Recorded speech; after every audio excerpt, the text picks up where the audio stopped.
നാരായണോട് കാണാല്ലോ, വന്നില്ല അവൻ. ഇവിടെ വരാന്നല്ല പറഞ്ഞ കടവില്, ഇതുവരെ വന്നില്ലല്ലോ അവൻ. എന്ത് പറ്റിയാവോ? ചിലപ്പോ ഇവിടെ ഉണ്ടാവാം.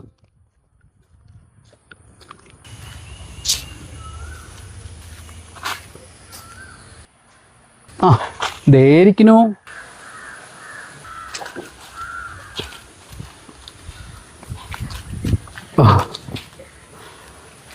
എന്താ നാരായണൻ നിനക്ക് പറയാനുള്ളത്? എന്തിനാ നന്ദ, ലക്ഷ്മി മോളുടെ അമ്മ മരിച്ചു പോയിന്ന് അവരോട് കള്ളം പറഞ്ഞു. അത് പിന്നെ അത് ഞാൻ പറഞ്ഞിട്ടാ. കള്ളം പറയാനോട് എനിക്ക് യോജിക്കാൻ കഴിയില്ല കേശു. പയ്യന്റെ അച്ഛനോട് നമ്മൾ എല്ലാ കാര്യം പറഞ്ഞിട്ടുണ്ട്. ചില നല്ല കാര്യങ്ങൾക്കേ നമ്മൾ നോണം പറഞ്ഞോണ്ട് തെറ്റില്ല നാരായണ. എന്നാലും താൻ പേടിക്കണ്ടേ, ഇത് ഞങ്ങൾ വേണ്ട പോലെ കൈകാര്യം ചെയ്തോളാം. എനിക്കെന്തോ ഇതത്ര ശരിയായിട്ട് തോന്നണില്ല.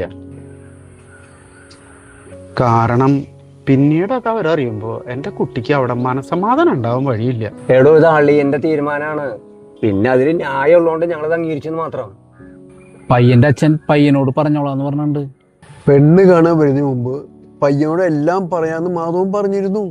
അതെ, ചെക്കന് സമ്മതമായതുകൊണ്ട് കൂടിയാ ഞാൻ അവരെ കൂട്ടിക്കൊണ്ട് വന്നേ. എന്നാലും പയ്യന്റെ അമ്മോട് നോണ പറഞ്ഞിട്ട് താൻ വിഷമിക്കണ്ട. കല്യാണത്തിന് മുമ്പ് ഞാൻ പെങ്ങളോട് കാര്യം പറഞ്ഞോളാം. ഉറപ്പാണോ? ഉറപ്പ്. ഇത് ഞങ്ങളുടെ ഉറപ്പ്. അതേടാ. എന്നാ പിന്നെ ഞാൻ നീങ്ങട്ടെ. ബാക്കി കാര്യങ്ങളൊക്കെ ഞാൻ പിന്നീട് അറിയിക്കാം. അപ്പൊ ശരി എന്നാ. ശരി. നമ്മുടെ സഞ്ജുവിന്റെ കല്യാണ കാര്യത്തിന് ഒരു തീരുമാനം ഉണ്ടാക്കണ്ട ചേട്ടാ. അതിനെന്റെ പുന്നാര ഭാര്യ ഒന്ന് നിന്ന് തരണ്ടടാ. അല്ല, പെങ്ങളെ എന്തിനു നിന്ന് തരുന്നില്ല എന്നാ പറയണേ? ആ അളിയനെ എത്ര നേരമായി കാത്തിരിക്കണേ, എന്താ വൈകിയേ? ഇങ്ങടെ ഇറങ്ങാൻ നിക്കണ നേരത്താ തെങ്ങ് കയറാനായിട്ട് ആള് വന്നു. തെങ്ങ് കയറി കഴിഞ്ഞപ്പോ ഈ നേരായി. കായ്ഫലം എങ്ങനെയുണ്ട് ഈ പ്രാവശ്യം? ആ, കഴിഞ്ഞ പ്രാവശ്യക്കാലം കുറച്ച് ഭേദാ. ആ, അതൊക്കെ പോട്ടെ. സഞ്ജുമാന്റെ കല്യാണക്കാരത്തെ കുറിച്ച് പെങ്ങളോട് സംസാരിച്ചോ? കല്യാണക്കാര്യം സംസാരിക്കാൻ ചെല്ലുമ്പോഴേ അവള് ഓരോന്ന് പറഞ്ഞു ഒഴിഞ്ഞു മാറുക. ഇനി നമ്മൾ എന്താ ചെയ്യാ? സഞ്ജു കൂടി ഇല്ല. അവനേ വയനാട്ടിലുള്ള എന്റെ പെങ്ങളുടെ വീട്ടിൽ പോയിരിക്കുക. അവന് ഈ ബന്ധത്തിന് ഇഷ്ടക്കേടൊന്നുമില്ലല്ലോ. ഇഷ്ടക്കേടൊന്നും ഇല്ല. പക്ഷേ എന്താ ഒരു പക്ഷേ? അമ്മയുടെ സമ്മതം മേടിച്ചു വെക്കാന്ന് പറഞ്ഞിട്ട് അവൻ പോയിട്ടുള്ളത്. അതെ, അതന്നെ പ്രശ്നവും. അളിയെ ഒന്ന് പോയിട്ട് സംസാരിച്ചു നോക്ക്. നമുക്ക് ഒരുമിച്ച് പോയി സംസാരിക്കാം. അതാ നല്ലത് ചേട്ടാ. എന്നാ വാ.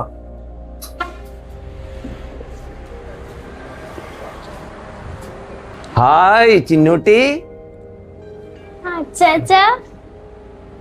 അച്ഛമ്മ എവിടെ? അച്ഛമ്മ അവിടെ വാഷിംഗ് മെഷീന്റെ അവിടെ ഉണ്ടായിരുന്നു. അപ്പൊ അമ്മയോ? അമ്മ സിംബ ഡാൻസിന് പോയിരിക്കുക.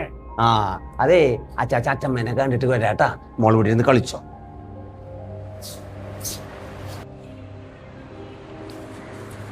എന്താ പെങ്ങളെ, ഇന്നത്തെ പണിയൊന്നും കഴിഞ്ഞില്ലേ? ആങ്ങളെയാ? ഇല്ല ആങ്ങളെ, കൊറേ തിരുമ്പാനുണ്ട്. നിനക്ക് കുറച്ച് പണിയൊക്കെ ചാന്ദിനെ കൊണ്ട് ചെയ്യിച്ചൂടെ? അളിയ ആരോടായി പറയുന്നേ? അവളെ കൊഞ്ചിച്ച് വഷളാക്കിയത് എന്നെ കൂടാ. ഓ, ഞാനതങ്ങ് സഹിച്ചു. ആ, ഇക്കണക്കിന് കൊറേ നീ സഹിക്കേണ്ടി വരും. ഇനി നിങ്ങൾ ഇനി അത് പറഞ്ഞ് തല്ലൂടണ്ട. ഞാൻ വന്നതേ സഞ്ജുവിന്റെ കല്യാണകാര്യത്തെ കുറിച്ച് സംസാരിക്കാനാ. ഓ, എന്താ പെങ്ങളെ, നമുക്ക് ആ കല്യാണം കൊണ്ട് ഉറപ്പിക്കല്ലേ? എന്തോ എനിക്ക് അഭ്യന്തതിയോട് വലിയ താല്പര്യമൊന്നും ഇല്ല കേട്ടോ. അതെന്താ? ആ പെൺകുട്ടിക്ക് തടി കൂടുതലാ. പിന്നെ നിന്റെ മോ അങ്ങനെ തടി കുറഞ്ഞിട്ട് കവുങ്ങ് പോലെ ആടല്ലേ? എന്റെ മുഖത്തിൽ തടി ഉണ്ടെങ്കിലും എന്നെ പോലെ നിറമുണ്ട്, ഭംഗിയുണ്ട്. കളറും ഭംഗിയും വെച്ചിട്ട് പുഴി തിന്നാൻ നിനക്ക്. എന്റെ പെങ്ങളെ, കളറും തടിയും ഭംഗിയും നല്ല നോക്കേണ്ടത് സ്വഭാവമാണ്. അതെ, നല്ല സ്വഭാവമുള്ള കുട്ടി വന്നെങ്കിലേ നമ്മുടെ മോന്റെ ജീവിതത്തിൽ സമാധാനമുള്ളൂ. അതെ, അതാണ് രാജ്യം നീ ആദ്യം മനസ്സിലാക്കേണ്ടത്.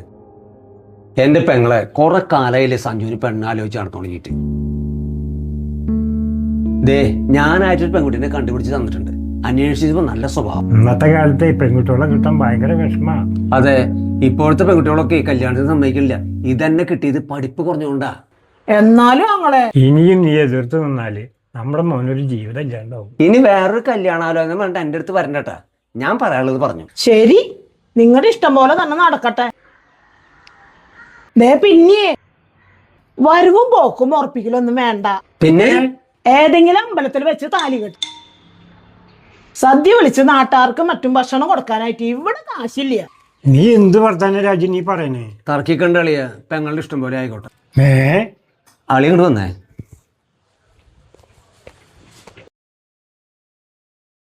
ഒരു കണക്കിന് സമ്മതിപ്പിച്ചെടുത്തിട്ടുണ്ട്. ആശ്വാസം. ചെറുതായിട്ട് കല്യാണം മതി എന്ന് പറഞ്ഞപ്പോ എന്റെ അളിയൻ സമ്മതിച്ചേ. അതൊക്കെ ഉണ്ട്. നാളെ കാലത്തെ അളിയൻ അമ്പലപ്പറമ്പേക്ക് പോയി ഇവിടെ വെച്ച് പറഞ്ഞ് ശരിയാവില്ല. ശരി എന്നാ ഞാൻ ഇറങ്ങാം. ശരി ശരി അളിയ. മുത്തച്ഛ പോവാണോ? ആ പിന്നെ ചീനുട്ടിയുടെ കാര്യം ഞാൻ മറന്നു. ഇതാ ശരി കേട്ടാ. ബായ്.